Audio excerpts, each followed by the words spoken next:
சட்டவிரோத குவாரி கண்ணீருடன் கிராம மக்கள் வேடிக்கை பார்க்கும் தாவேக்க அரசு. நீதிமன்றம் சட்டவிரோத குவாரியை இழுத்து மூட உத்தரவிட்டு கடந்த 3 வருடங்களுக்கு மேலாக மூடப்பட்ட குவாரி சமீபத்தில் மீண்டும் தொடங்கியுள்ளது.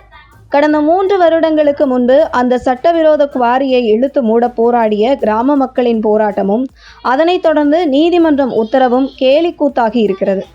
மதுரை மாவட்டம் கருவேலம்பட்டி கிராமத்தில் அமைந்துள்ள கல்குவாரியில் இருந்து சுமார் 200 மீட்டர் தொலைவில் கருவேலம்பட்டி கிராமம் மற்றும் அந்த கல்குவாரியை சுற்றி விவசாய நிலம் உள்ளது.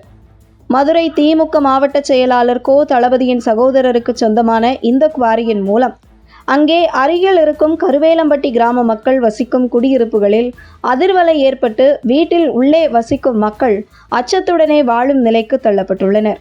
மேலும் இந்த கல்குவாரியில் இருந்து வெளியாகும் தூசிகள் மூலம் சுற்றி இருக்கும் விவசாய நிலம் பாதிக்கப்படுவதாக விவசாயிகள் கண்ணீருடன் தங்கள் வேதனையை பகிர்ந்து வருகிறார்கள்.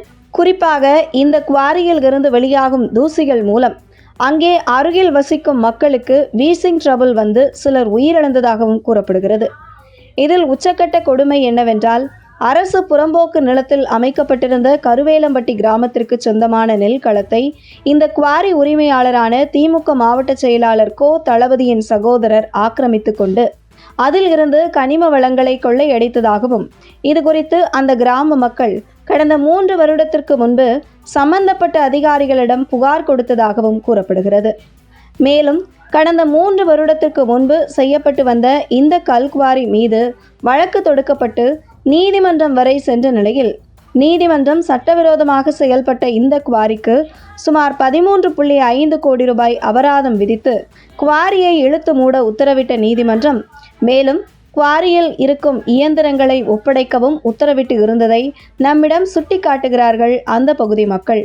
இப்படி சட்டவிரோதமாகவும் அந்த பகுதி மக்களுக்கு பாதிப்பை ஏற்படுத்தக்கூடிய வகையிலும் இயங்கி வந்த திமுக மாவட்ட செயலாளர் கோ தளபதி சகோதரருக்கு சொந்தமான கல்குவாரிக்கு எதிராக அந்த பகுதி மக்கள் கடும் போராட்டம் நடத்தி நீதிமன்றம் வரை சென்று குவாரியை இழுத்து மூடச் செய்து கடந்த 3 வருடமாக நிம்மதியாக கருவேலம்பட்டி கிராம மக்கள் வாழ்ந்து வரும் நிலையில் சமீபத்தில் மீண்டும் இந்த குவாரி செயல்பட தொடங்கி இருப்பதாக அந்த பகுதி மக்கள் கொந்தளிக்க தொடங்கி இருக்கிறார்கள்.